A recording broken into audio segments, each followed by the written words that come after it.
আজকের গল্প এক ভয়ঙ্কর অসুরের। ব্রহ্মার বরে, যার রক্তের প্রতি ফোঁটায় জন্ম নিত আরো অসংখ্য অসুর। এক মহাশক্তিময়ী নারী যিনি বধ করেন সেই অসুরকে। এটা কি কেবল পৌরাণিক রূপক, নাকি আমাদের জীবনে এর থেকে শিক্ষণীয় আছে?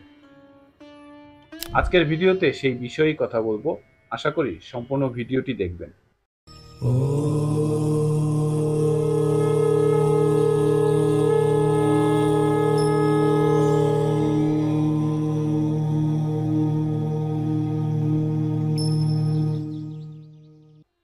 নমস্কার।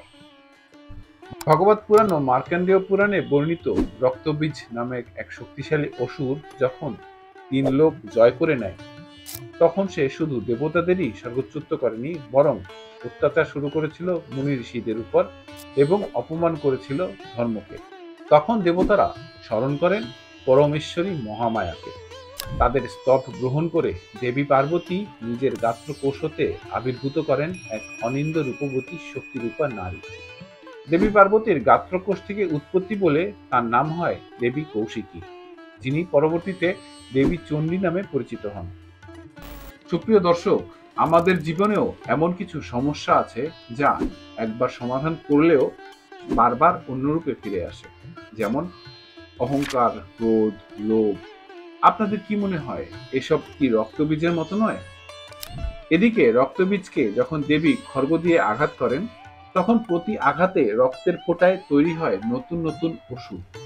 এভাবে যখন দেবী কৌশিকী বুঝলেন যে এই অসুরকে ধ্বংস করা তার জন্য দুঃসাধ্য, তখন তিনি আহ্বান করলেন নিজেরই আরেক রূপ দেবী কালীকে। তখন দেবী পার্বতীর দেহ হতে উদ্ভূত হলেন অগ্নিময় দৃষ্টিতে, খোলা চুলে, ঝলসানো কালো রূপে দেবী মহাকালী। দেবী কৌশিকী দেবী মহাকালীকে বললেন, আমি আঘাত করব, তুমি সেই রক্ত পান করবে, যেন আর কোনো নতুন রক্তবীজ জন্ম নিতে না পারে। এভাবেই একদিকে খড়গের আঘাত আর অন্যদিকে কালীদেবীর প্রসারিত জিহ্বার মাধ্যমে শুরু হলো অসুর সংহার। সুপ্রিয় দর্শক, আমাদের ভেতরেও কি দেবী কালী বিরাজমান, যিনি আমাদের রক্ষা করেন আমাদের দুর্জেয় রিপুদের থেকে অদৃশ্যভাবে?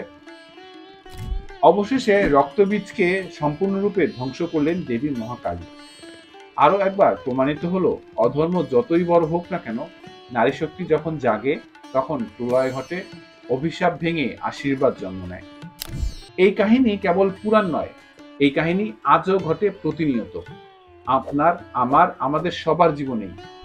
আমাদের জীবনেও রিপু নামক রক্তবীজ আছে, যা বারবার ফিরে আসে। আমরা যদি মা কালীর আশীর্বাদ পুষ্ট হতে পারি, তাহলে অবশ্যই রিপু নামক অসুর বধ করতে পারবো। সুপ্রিয় দর্শক, কমেন্টে আপনি লিখে জানাতে পারেন আপনার এ বিষয়ের ভাবনার ব্যাপারে।